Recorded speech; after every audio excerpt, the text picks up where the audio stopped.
Okay, good afternoon, everyone. We're going to get started. Got a little housekeeping to do before we start. I would ask, please turn off your cell phones.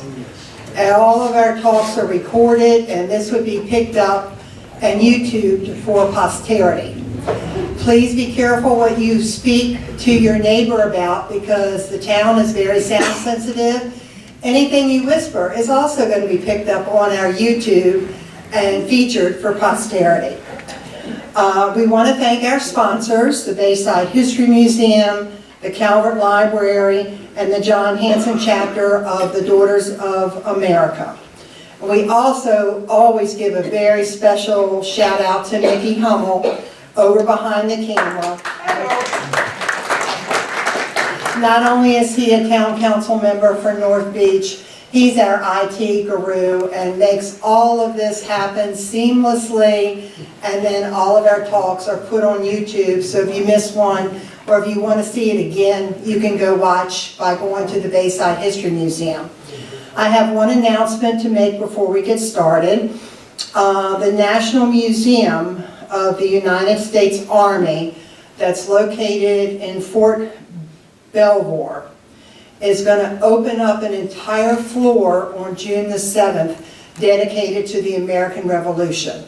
So they're getting ahead of time before the 25th anniversary actually starts next year. Don Shomette.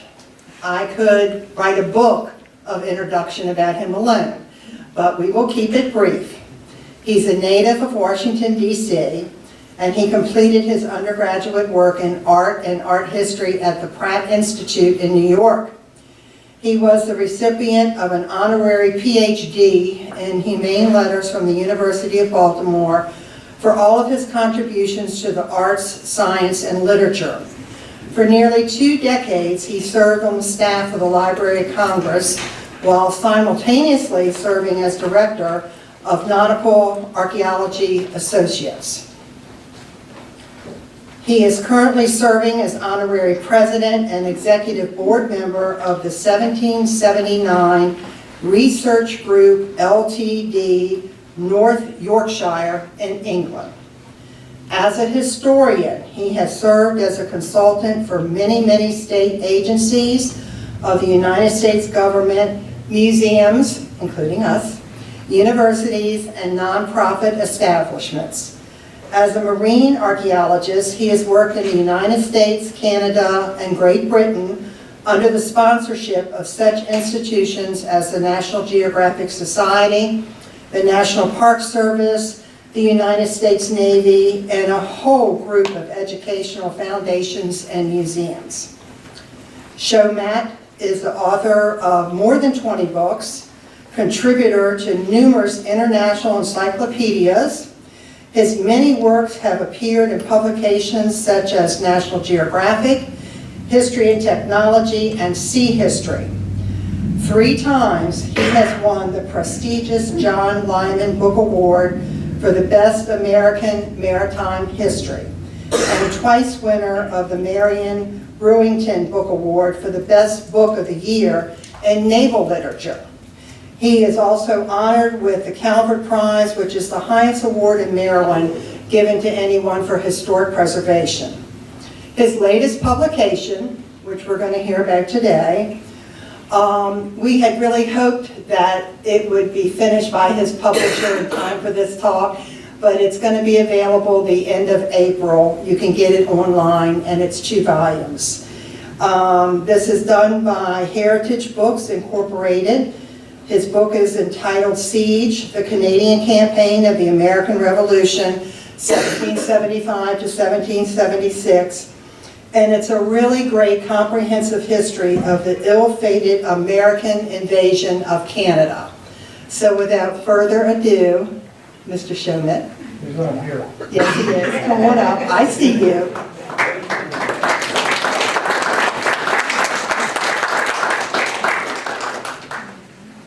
This presentation has some resonance as to the current state of affairs concerning our relations with Canada, which I won't go into today.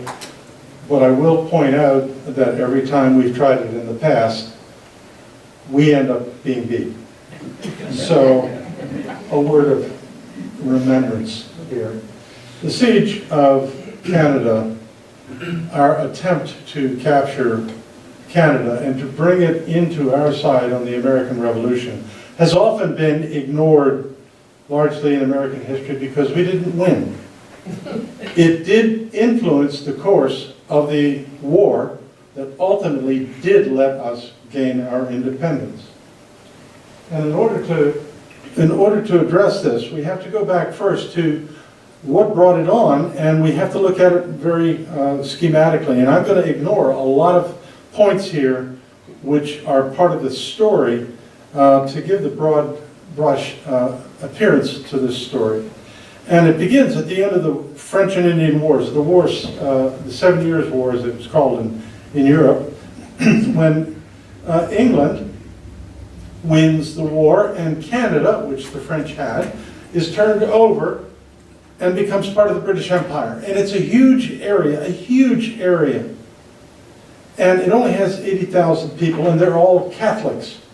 The 13 colonies are all Protestant. And in between this is a attractive Native American lands, which the English Americans wanted. And the Canadian government, or the government that becomes in charge of Canada, said, we want this as a buffer.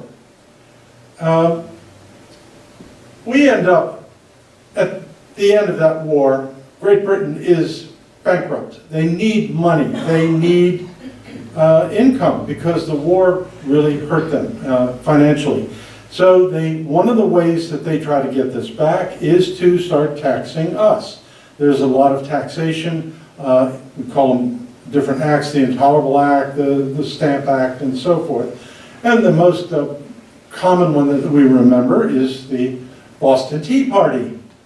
The Boston Tea Party, we had 3 Boston Tea Parties here in the Chesapeake Bay. One is right up here at the head of Herring Bay. We don't talk about those, but we had those. And these were forms of protest which led to the closure of the Port of Boston.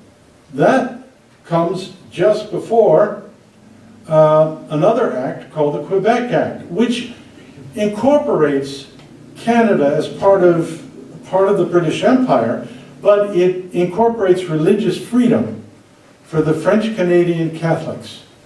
Now, if you're a Catholic in England, you can't worship Catholicism in England or in the 13 colonies. In Maryland, you couldn't worship. Although we had the most richest man in Maryland is a Catholic, Charles Carroll of Carrollton. And this act really infuriated the colonists. Now, this area that we're talking about is a broad area that wasn't quite well defined, except on the frontier. And this had the effect, of course, of kicking off the American Revolution on April 19, 1775, Lexington, which is, of course, memorable to us. And the following consequence, of course, was the British locking themselves up in Boston and our siege of Boston. Now, we begin the siege, we don't have an army, we don't have any leaders, we've got a lot of politicians who don't talk to each other from the 13 states. Everybody's got a different accent, the 13 colonies. And we're not in revolt. We are demonstrating insurrection. We don't want to leave Mama England yet. But what this act did, it had also opened up a frontier area, particularly in the north, between New Hampshire and New York. New England and New York. And there was these lands that was called the New Hampshire Grants, which are now part of the state of Vermont. On one side is the Lake Champlain, and on the other side is the wilderness. And this happens to be also in a major strategic area. It's a frontier area called Lake Champlain. And on the south end of Lake Champlain is 2 forts, Ticonderoga and Crown Point, from the previous war. In the center is an island called Valcour Island, which we will talk about later. And at the north end is the defense of Canada at the outlet of Lake Champlain into the Richelieu River, which runs into the St. Lawrence, which runs up to the capital, Quebec, the headquarters of British authority. Now, two men are involved in this affair at Ticonderoga. Now, Ticonderoga is important because there's only a bunch of antiquated, invalid British soldiers and a lot of cannons. And we don't have any cannons to lay siege to Boston. We have a good general there, not really a good general, but a good leader, George Washington.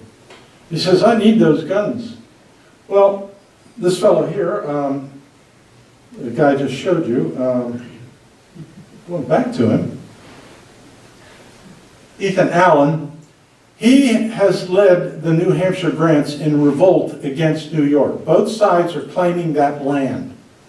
Settlers from from New England have moved in, and they formed their own militia units. They're called the Green Mountain Boys. And Ethan Allen, who's a bombastic man.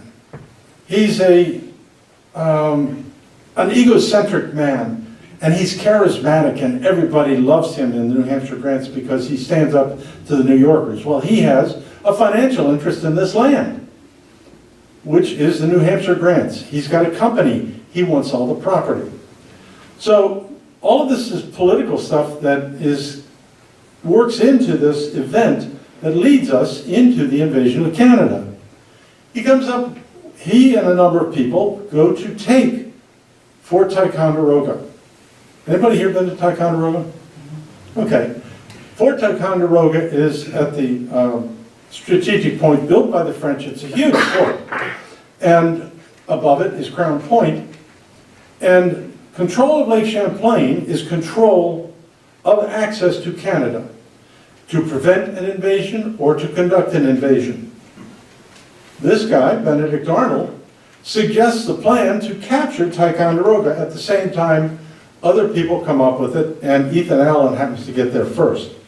Benedict Arnold is authorized by the state of Massachusetts to lead the attack.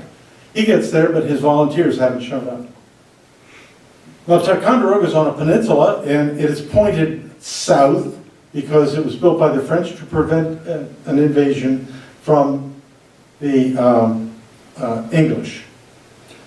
To make a long story short, Fort Ticonderoga is a very important part of the American Revolution, and it's lionized by no one else other than Ethan Allen in his memoirs. And he goes up, and in this picture, he is supposedly capturing the fort by the commander there coming out in his nightgown, and he says, who authorized you to do this? And Ethan Allen says, in the great Jehovah and the Continental Congress. Well, that's said nowhere else except in his memoirs, which are written many years later, which are very self-serving, but he does capture the fort. Now, the fort is important because that extension of the Lake Champlain goes down to Fort Anne. From there, you can go overland to the headwaters of the Hudson River.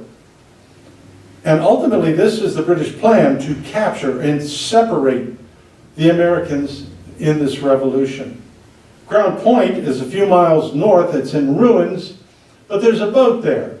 Benedict Arnold realizes the importance of boats on the lake. There's only one warship. It's a small thing, but he's going to capture it. He's got to capture it. So he sails north. He captures a boat, an old boat down at Skenesboro. It becomes part of the U.S. Navy. It becomes the warship Liberty, one of our first warships. And he sails up, all the way up, and he captures Fort St. Jean, because there's nobody there. A few old soldiers, and he captures it. They all surrender, all 13 of them. And he captures the only warship on the lake. The Americans have control of Lake Champlain. And the British send reinforcements to St. John's, just as Ethan Allen says, I'm going to go take it and hold it. But he doesn't when the British come up with what few troops they have in Canada. There's only 700 Canadian regular troops in Canada. So when Ethan Allen goes up there, he immediately abandons when the troops come up to take Fort St. Jean back. And they immediately start to build a warship. It's going to be a big warship that will take control of the lake so that they will have naval superiority. Now, at the headwaters of the lake of the St. Lawrence is, of course, the city of Quebec. Not the headwaters, but the most important. It's the largest fortified city in the Americas, outside of Cartagena. This had been laid siege to many times and only captured, significantly captured by the British during the last war. And it is commanded by one of the fellows who created the Quebec Act, and he's a very astute soldier. He is a great soldier, actually. He's a good politician, and he looks at the Canadian people. He is the man who says they have to have freedom of religion. When John Jay, our guy, is writing to England saying, you can't have those people have freedom of religion because they're going to attack us. They're French, they're Catholics. And then he writes to the people in Canada saying, don't listen to those English. They're going to dominate you. They're going to make mincemeat of you. They're going to take away your rights. Well, Ethan Allen, breastfeeding, goes to Congress and says, I've captured Ticonderoga. And Congress, and he says that the British are going to be building a warship and they're going to invade from Canada, which is not true. There was no plan of invasion. There was nothing. It was false information. And Congress says, okay, we're going to have to take Canada. So we launched the longest campaign of the American Revolution, the invasion of Canada, on misinformation. Not that we ever do that again. But we launched this invasion, and we are going to do it in two ways. And there's a lot of things that come in between that I really won't talk about. But the invasion is going to be a two-pronged invasion, which is going to go up Lake Champlain. One arm is going to go up Lake Champlain, capture St. Jean's, then capture Montreal, and then go up the St. Lawrence. The other invasion is going to go by sea from Newbury in Massachusetts. Part of the army is left off from Washington's army to go do the 1,600 men, and they're going to go by sea to the mouth of the Kennebec, go up the Kennebec River, and then go overland, carrying their boats, well, by water and land, chains of ponds and rivers, and coincide their attack with the army coming up the St. Lawrence. Now, the guy who's going to do that end is Benedict Arnold.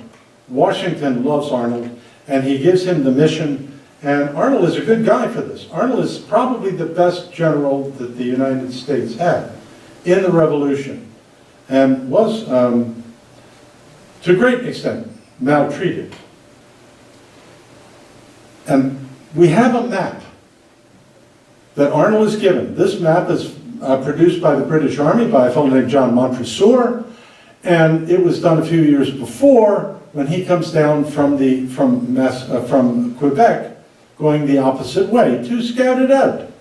Now, this avenue had not been used before, except by Indians on raids, and he discreetly leaves out key parts of it.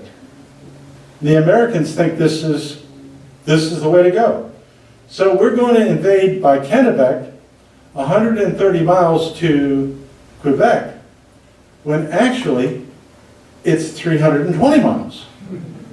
And we're going to do it in the fall of the year. Now, if you've been to Canada, you know in the fall of the year, it starts to snow.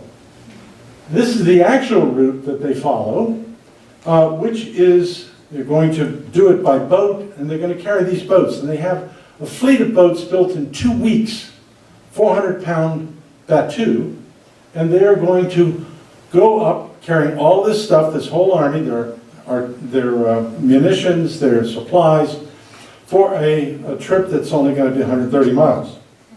It's only going to take them 12 days. Well, that doesn't happen. They have a difficult time because, as you know, water goes this way when it flows down, and if it's flowing down from highlands on a river, you end up having rapids. And it's rapids going down on both sides, and they got to cross a mountain range in between. And they're going to haul these boats. And they're going to do it with a bad map. They move along, and eventually they start losing their food because the boats were made of green wood, built rapidly and breaking up, and they're carrying them over ponds and rivers and putting them back in. So they lose a lot of their food. And when they lose their food, well, it gets a little difficult. They go on half rations, then they go on quarter rations. Then they have no rations. 1/3 of the Army, under a fellow named Roger Enos, says, we're done, we're quitting. And they turn around and leave. And Arnold, through his leadership, leading by himself, I mean, he is the inspiration. And those men, the rest of the men, follow him. And by the time they get to the mountains, or they're starving. By the time they get over the mountains and the Chaudière River running down into St. Lawrence, by that time, they're eating their shoes. They're eating bones. They're grinding up bones from dogs that had come along with them. They are eating roots. I'm surprised they didn't stick to cannibalism. People are left dying all along the trail. 4 women who follow their husbands on this make the whole trip. Their husbands die. They get to Point Levy and look across the river. Oops, there's some British warships in the river. They've got to cross the river. And at first the guys don't want to do it. Unfortunately for them, our army was militiamen who only listen to their captains, or if they have an inspirational leader like Arnold, they'll follow him. But they're all independents, and they all say, no, I don't like this, we're not going to go today. So the delay across the river cost us Quebec. The delay is held up a number of days, and they cross the river, threading through in the midnight, in the cold. It's now snowing. We've already got several feet of snow on the ground. Cross the river in canoes, threading through the British warships and patrols, and they land at the same spot General Wolfe landed in 1759 and walk up the slope. And they get to the outskirts of Quebec. Now we'll go to the other approach. The approach up the Lake Champlain is commanded by this fellow, a Dutch patron, one of the richest men in New York, General Schuyler, Philip Schuyler. He's an aristocrat and a New Yorker. The New Englanders hate him. Massachusetts men, Connecticut men don't want to talk to him. They don't want to have anything to do with him because he's from New York. And that was a problem that we had. They've got to go up Lake Champlain. It's about 120 miles from Crown Point, their launch point, and then they have to get off and they have to lay siege to this fort, St. John's. The departure from Crown Point has to be in segments because you don't have enough boats to carry the troops.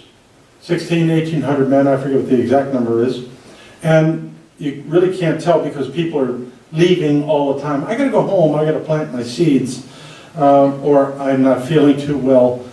And this arm ultimately is led by this fellow here, Richard Montgomery.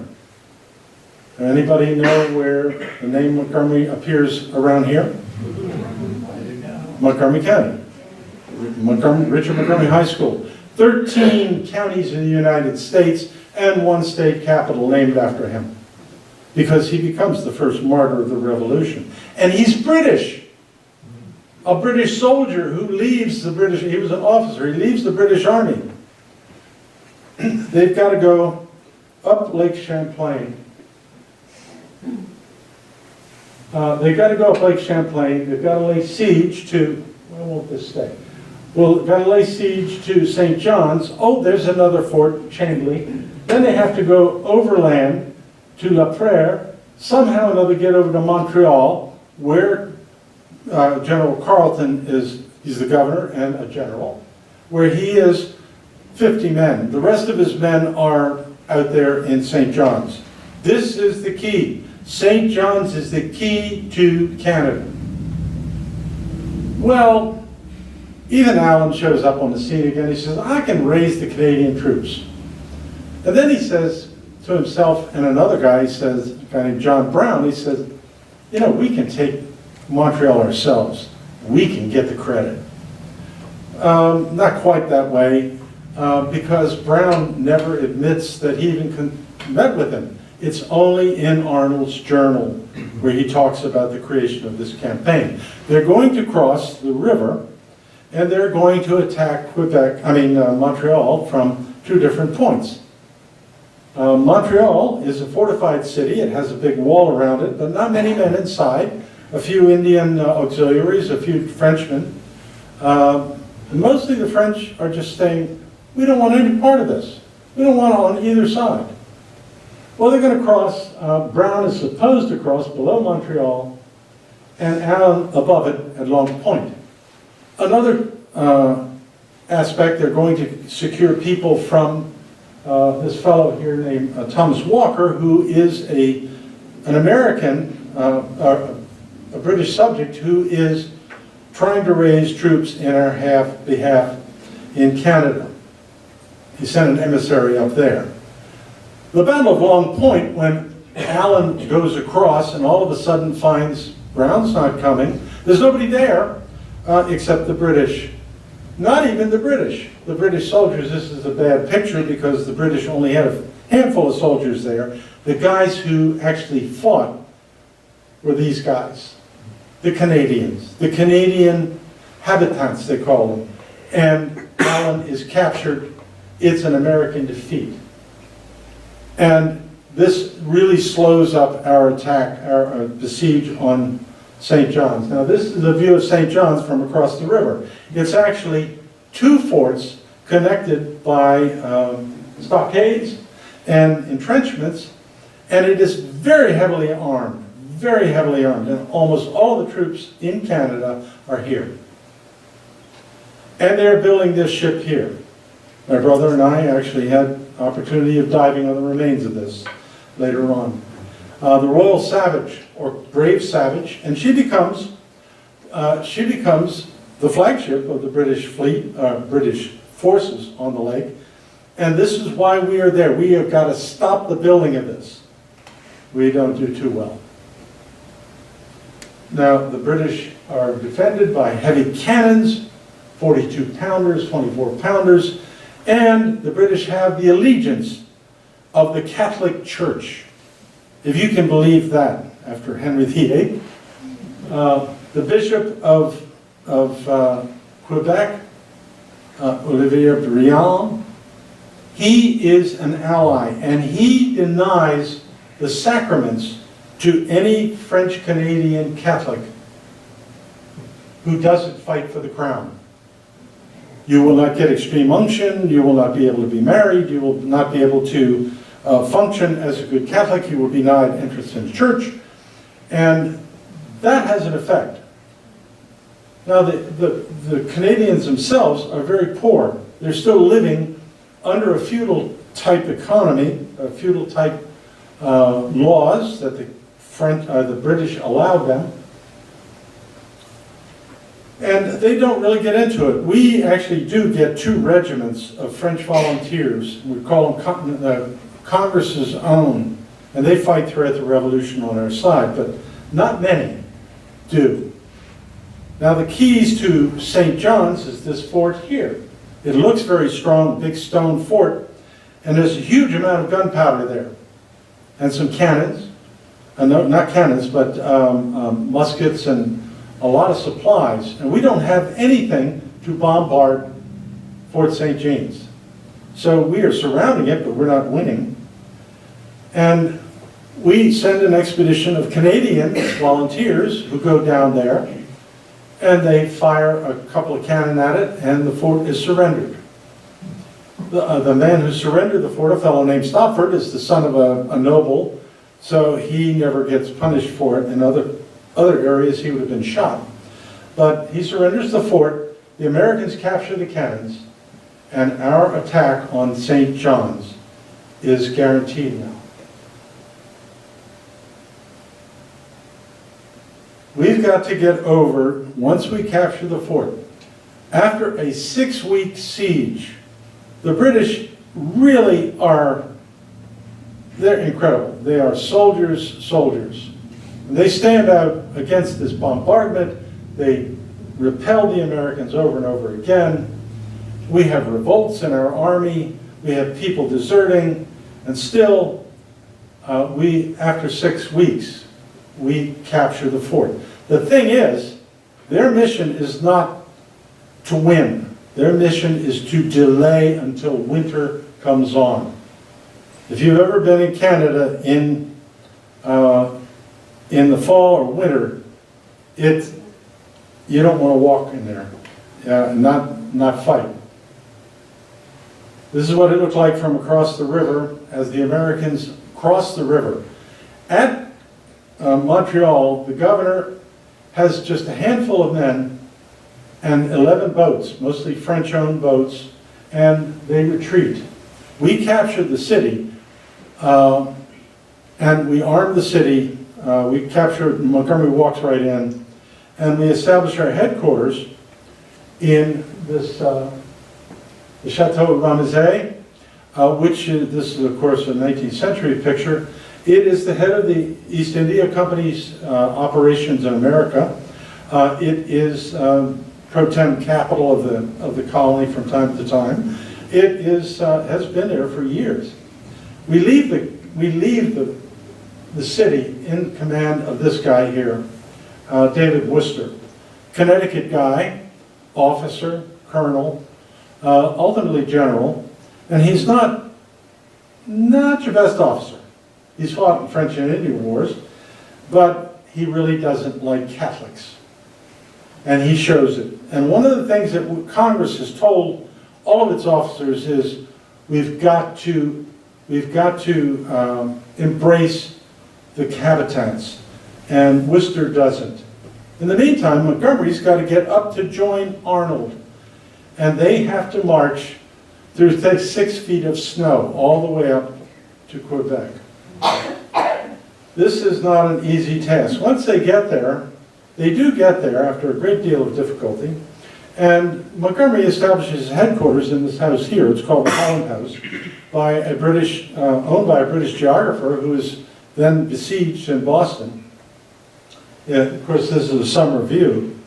And he organizes, he has fewer men, he has half as many men as defending the city, in which to capture the city of Montreal, Quebec. Now, Quebec, I have to talk about it here a little bit. Quebec is surrounded by a very thick wall, someplace 13 feet thick. It has an upper town and a lower town. The lower town of Quebec is the business district. It's the shipping district. It's where the Navy Yard is. It's where all the ships come in. There's very rarely a time when a warship isn't there. And Quebec has one road from the lower town to the upper town. It's called Mountain Lane. That's the only connection. So if you're doing business, that's a strategic point. It's a strategic point militarily. The enlistment time for Arnold's men and for Montgomery's men is running out. December 31st, midnight, most of those guys can go home. Richard Montgomery has to make an attack or call it off. And he decides he's going to do it beforehand in whatever the next big snowstorm is. We have a big snowstorm, the British aren't going to be able to see us, and there's 10 feet of snow in some areas now. They have trouble keeping the walls cleaned from snow. And finally, on New Year's Eve, 1775, 76. The attack is launched. And this attack is going to go, if I can go back here. I'm going the wrong way. What is going on here? Go back, boys. Okay. The attack is going to have two feints in the center of the city conducted by the French. Montgomery is going to come in on the lower town along a waterway that's covered with ice, and Arnold is going to come around from the north, from the suburbs, all under the gunfire from the walls of the city. They're going to convene at Dog Lane, which leads up to the city, up the mountain lane. And they're going to be pushing before them Canadian citizens, putting the citizens out in front to obstruct any fire or to get the British to, oh, we're not going to shoot our own people. And they don't get that far. Montgomery is going to attack a place called the Presse de Ville, and there are palisades and cannons behind each of these palisades, and he storms them, and he ends up being killed in the first moment. Arnold is coming around to attack the other side, and in his approach, he's dragging a cannon to knock down the wall, the palisades that are obstructing, and he's shot in the leg. A fellow named Daniel Morgan takes command. Morgan is a Virginia rifleman. Most of these guys are musketmen. Morgan's a rifleman. And they get down through the streets, and it is a vicious battle. Morgan leads his men up, down these ladders, each time shot. Each time pushing on a little further. Until finally it becomes street fighting, with men in the upper stories fighting their way down in the apartments below. Morgan soon finds himself trapped. The British let a fellow named John Laws conducts a rear attack out from the northern suburbs around and corners the American army, and we surrender. We lose the Battle of Quebec. Richard Montgomery is given a soldier's burial, and he ends up in Trinity Church. I used to have a sandwich by him when I worked for the Wall Street Journal. Peanut butter sandwich sitting by my hero, Richard Montgomery. But we maintain the siege, even though there are more defenders in the city, twice as many as there are our guys on the outside. We're holding on as best we can. Congress is diddling, not that they ever do, Congress is diddling back and forth. Should we send men? How much is it going to cost? I don't know. Should we send guys from the South? I don't know. Well, you want to send the guys from New Jersey? No. We don't. Oh, who's going to pay for it? Oh, those guys in Pennsylvania. It's going back and forth, back and forth, back and forth. And finally, they do start to send troops. They don't send provisions for them, but they do send the troops. At the same time, the British have gotten the word, and they're sending an army over. And the army is going to arrive at the very first breakup of the ice, in the very first part of spring. And the first ship over is this ship here, the flagship of the British squadron, HMS Isis. And she has to literally plow her way and break her way through the Gulf of St. Lawrence to get to the river to deliver the first troops. And the troops are actually out there practicing on the ice, their evolutions. This army is commanded by this fellow here, John Burgoyne, General Johnny. He's a good commander, he's a great commander. Rather egocentric, but he is to take command under General Carleton. Now he has some of the best troops in the world, like the Black Watch, among them. But we also have them accompanied by some of the other best troops in the world, the Germans. The German, these Hessians, as they're called, from Brunswick, Hessen, Essen, and other provinces of Germany, and they're under command of a really good commander, a guy named Riedesel. A little chubby, but a really good commander, and he's left a wonderful journal. And by this time, Arnold who was wounded, had been commanding throughout this whole campaign up there on the walls, outside the walls, from his bedside, holding the siege together until finally Congress sends another commander. And his name is John Thomas. He was a doctor. He was a common man, but he was a really good commander at the siege of Boston, and he is given command of a hopeless expedition because now the British Army is coming with 10,000 men. And we're sending as many as 6,000, most of whom don't get up there. And unfortunately, he comes down with smallpox. Now, smallpox has started out, and it starts to get worse. And he comes down with smallpox, and the command devolves to this fellow named here, John Sullivan, who is at best minor mediocre, and at worst terrible. And John Sullivan says, I can take it all back. I've got troops coming in.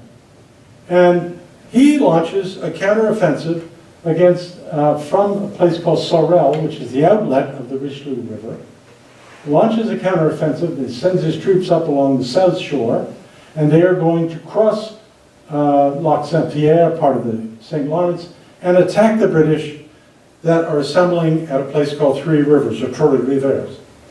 And it's not well planned, it's not well carried out, and we lose badly. And our guys retreat in absolute, it's just terrible. And at this point, smallpox has broken out all along the army.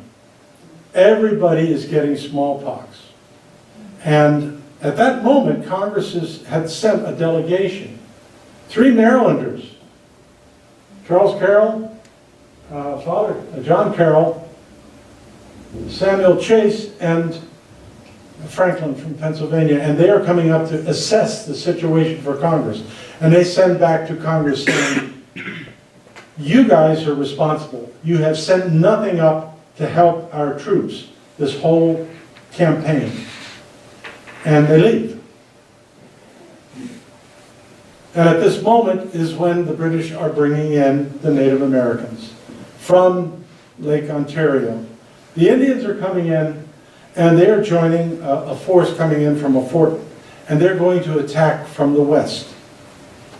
The Americans at Montreal, now commanded by Arnold, because the last guy was Ken, and Arnold, they attack, the British attack, and the Indians attack a fort called the Cedars. And we have a Green Mountain boy in command there who says, I don't like the Indians, they're dangerous. And he surrenders to them. And the consequence is that many of them are tortured, scalped alive, burned at the stake. The torture is terrible, and everybody that has been captured faces the same thing. They're stripped naked. It's in the spring. It's really difficult.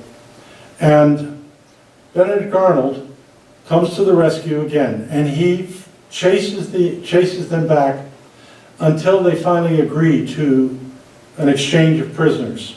Congress comes down on him hard for doing that because they didn't authorize it. In the meantime, the smallpox has taken the American army by storm.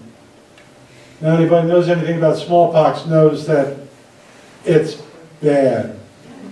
You get smallpox, 1 out of every 3 people die from smallpox. Or at that time, you could put it under your fingernail and inflict it yourself, and you had a 1 in 10 chance of dying, which is better than 1 in 3. So, at this moment, we're losing in New York. We're losing in Canada. We are losing the war. And at this moment, our money is worthless. We've got nothing to back it up. It's not worth a continental, is what they said. We have forced it upon the Canadians at bayonet point. And at some point, we have actually bayoneted Canadians who wouldn't accept it. We're the ugly Americans in this war. The Canadians turned against us. The Canadian people they didn't want to go either side. At this moment, the Continental Congress, the Second Continental Congress in Philadelphia, decides to do something. They decide to declare independence. Now, it's no longer a protest. It is a revolution. And we put our command in this guy, General Gates. They call him Granny Gates because he was kind of old-doddering. He's a good commander, not great, but he is commanding this whole district. And he says, we're going to abandon Crown Point, and we're going to put up our defenses at Ticonderoga, and we're going to build a fleet. Arnold convinces him to build a fleet, to command the lake. They have to go to this place down at the head of the lake, Skenesboro, to get the timber, to process it, to build a fleet of ships that will counter anything the British could do. And they do. They build this fleet. And Arnold takes command of the fleet. It's not big, it's not strong, but it's something. And our goal now is to do just what the British did. Hold off until winter. And hopefully defeat them, but that ain't going to happen. The British, in the meantime, have got the same objective. They've got to build a fleet at St. John's. We have an arms race. This is the first United States fleet in our history. And these guys are in charge. The guy in the center, Thomas Pringle, never fought a battle, never commanded a ship. Well, he commanded a ship, but never fought a battle and never commanded a fleet. He's given charge. He's a lieutenant. The other guys there, these are pictures of them when they become admirals later on.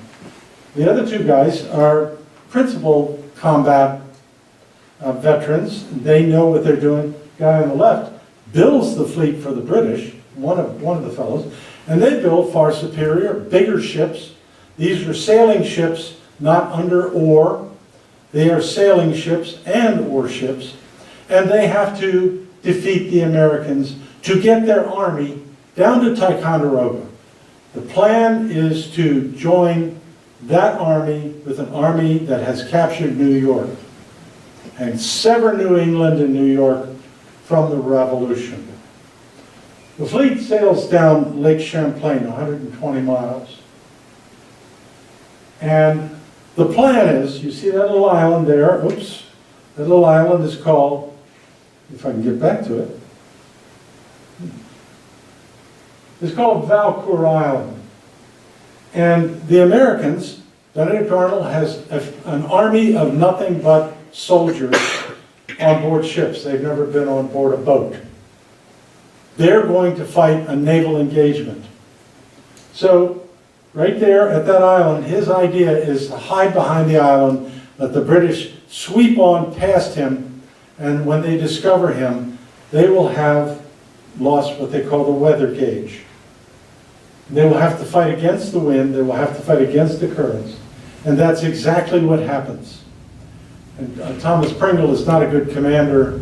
He later does become one, but not here. The British pass, they have to turn around and come back. And the Battle of Valcour is very, very bloody. It's very difficult. The Americans are not going to win. They've held the British off to the end of October. This is, well, the middle of October, October 11. And the battle is fast and furious. The British can only get one ship up and a bunch of gunboats lined up. The Germans are running the gunboats, and those German soldiers are really good. They lose a couple of boats, and they lose a number of men. The British get one ship up, the Carleton, and she takes the entire brunt of the American gunfire. Our flagship, or former flagship, which was the Royal Savage, we captured her. when we captured St. John's and we brought her into our Navy, she runs ashore on that point over there of the island, becomes Savage Reef, and her bones lay there for many years. There's heroism beyond belief on either side. There's a 13-year-old boy who's the son of one of the captains, and he's a powder monkey, gets his arm shot off. And he's laid aside. Later on, he marries. He has 8 kids, and his wife says, I'll take him over any man with both arms. And but the British have their guys too. This guy here, Edward Pellew, he's 17, 16 years old. His commander, Captain Dacres, collapses. He gets wounded, and he takes command of the boat until there's only 4 guys left. And he saves the ship. He later becomes a Viscount Exmouth, and Admiral, Rear Admiral in the Royal Navy. At the end of the day, we have lost the battle. We still have our fleet. The last ship to go down is the Philadelphia. And Arnold is pressed to what can we do? We've got to get out of here. And he gets out of here. The trick is to go around the British real close to the shore, rowing quietly with muffled oars, get around the left flank of the British Navy. Captain, the commander of the British fleet, Pringle, he says, "Not a problem, we got patrols." Well, they were so happy with their victory that they're going to wipe them out the next morning that the American fleet escaped. The following morning they opened up and they saw an empty bay. And General Carleton, he's pissed. The Americans are by now down at Schuyler Island, about 10 miles down, trying to refit. The British take off after them, and we have a 2-day race with the winds turning this way, that way, this way, that way, and the Americans are being picked off. We are sinking vessels to prevent capture and so forth. And finally, there's 2 ships, Arnold and another ship, which Arnold's ship, the Congress, the flagship, is going to hold them off. They're going to run till the rest of the fleet can get away. But the British are under full sail with full-size ships. And they're making a mile, 2 miles for every mile the Americans are making. For every league we're going, they do 2. They do 3. They're capturing the wind, and we're going to lose them all. A couple of our guys managed to make it into Crown Point. Arnold leads the rest of them off. He's got 4 gunboats and a row galley. And he fools the British. He's sailing south, and he turns around and under oars goes into a small embayment. Right there. It's now called Arnold Bay. It was one time called Panton Bay, and the American fleet, what's left of it, is in there. Arnold's men go ashore. He saves the men. They march overland, and they get down to Crown Point. They get down to Ticonderoga, where an American army of militiamen is assembling. By now we're talking October 13, October 14, I think it is. And in the meantime, General Gates has fortified this area to prevent the British from going further. We're going to put up a fight here. They build up defense on the opposite side, on a mountain side, looking down on the fort. And the consequence is the British have to turn around. Winter is coming on, and General Carleton says we're not going to make it where we want to go.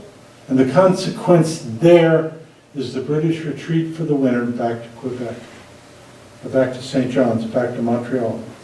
It allows the American army, the American effort, a year to regroup. They're not going to make it all the way down. In the following year, Burgoyne comes back to do just that. Now he's got to come down that same route. We abandoned Ticonderoga. He comes down that same route, and the Americans are now gathering in great force with great leaders. And we have a battle. It's called the Battle of Saratoga. And the Battle of Saratoga goes on, and it's really a tough battle. The British are really doing their job, we're doing our job. We outnumber them, but we're mostly militiamen. We got Continentals, trained men by this time. And at the pivotal point of the battle, although he has been told by General Gates, do not get in the fight. I don't want you getting in the way. Him and Arnold by this time don't get along. Arnold rushes in anyway and leads the charge. It's the pivotal charge of the Battle of Saratoga. And General Arnold is the guy who leads the troops. He's got Dan Morgan. He's got a bunch of the guys who've been with him. He's got one of the guys from down here, a guy named James Wilkinson, who came from Huntingtown, becomes a general, leads the next invasion of Canada, badly. But Arnold is wounded in the charge, wounded in the same leg that he was wounded on in Quebec, and then later, when his horse fell upon him, wounded again. And he leads the charge, and we win the Battle of Saratoga. Burgoyne surrenders. The French are watching this. Because of the Battle of Saratoga, the French enter the war on our side, and then later the Spanish, and then the Dutch. The American Revolution by that time is now a world war, and it will go on after our revolution is done. In the Far East, South America, in the Central, in the Pacific, it goes on around the world. But we got our independence. And at Saratoga, there's not a monument to Benedict Arnold because he becomes a traitor. He sells us out. There is a monument to his boot. There's no name. There's nothing mentioning his name. It is Arnold's boot. The remnants of the fleet, the remnants of the battle, the remnants of the war lay in Lake Champlain. They lay in the St. Lawrence. I've looked for a lot of them. They lay all around. That's the bones of the Revenge, one of Arnold's ships. That's the bones of Arnold's flagship in Arnold Bay. My wife and I dove there just in time to see a water filtration plant being built and the parts of that ship being raised. They have found other parts of the fleet in there, recent excavations by the Lake Champlain Maritime Museum. By the way, if you ever get to Lake Champlain, go to the Maritime Museum. It's incredible. It's a wonderful place. The Philadelphia, of course, was raised, and she now sits in the Smithsonian Institution as one of the major exhibits.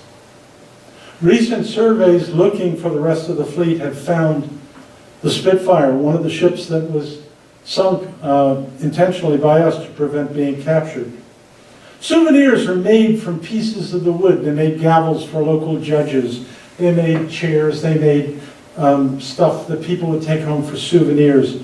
One was even made from the Revenge's bones as a chair for President Warren G. Harding. It sits in the back room of a small museum up in New York State.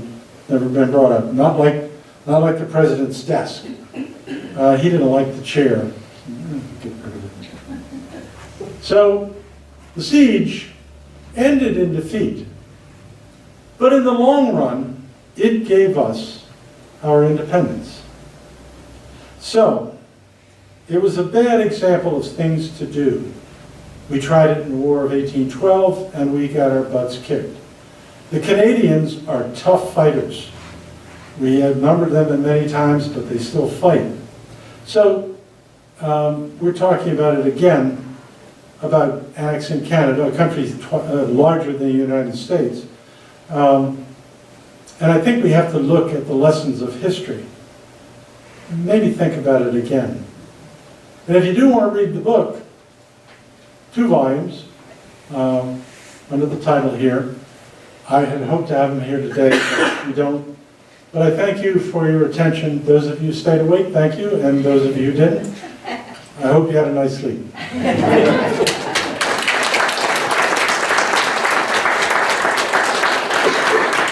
we can have a very short time for questions, not very long. John? I just wanted to point out something. General James Wilkinson, you said he was from someplace, I thought he was from Benedict. That is from Huntingtown. Biggest trader in American history. Don't get me started, don't get me started. Never got caught. till Don't get me started, don't get me started. Oh, Yes, I'm sorry. One other thing, after Boston, the Maryland troops marched from Fort Frederick to Boston in Right. 22 days. right, and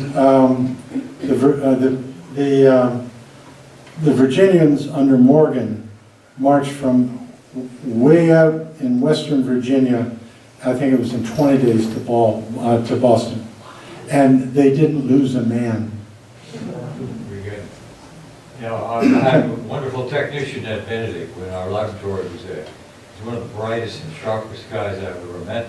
His father was a very important scientist at the Physics Institute at the University of Johns Hopkins. He's a Shippen, and that was... The Shippen, yes, Benedict's. Yes, Shippen was the wife. right. Benedict Arnold becomes a traitor. In this campaign, a number of men, extremely jealous people, also competent people, they raise accusations against him about pillaging people of Montreal, which he did at the direction of the Continental agents from the Continental Congress that went up there and said, you need the supplies, take them. He said, I don't want to do that. Take them. And he did. And so he is charged with robbing the Canadians to feed his own troops. But he did it under the directions of Congress. He's later charged with all other kinds of things, particularly when he is in Philadelphia. And I'm not saying what he did is correct, but he had an awful lot of jealous people because he was the best commander that we had in the American Revolution. Dan Morgan was probably second. And so his wife, Peggy Shippen, is the daughter of a Tory who is taking directions to help kind of steer him away from the Americans. There's a lot of intrigue in the story of Benedict Arnold. He sacrificed a lot. He was a sailor, a merchant. He had a fleet of ships that he built from scratch out of New Haven. And he was conducting trade from the West Indies all the way up to Canada. One of the ships, I didn't talk about it, that is up there is his ship at the moment that he's laying siege. And it had been captured by the Canadians, and he retakes it, and it's used as a fire ship in a fireboat attack on the city and its shipping, which I didn't even go into. It's a marvelous piece of the story. I think I'm out of time, but I'll be happy to answer any questions on the side. Thank you. Thank you.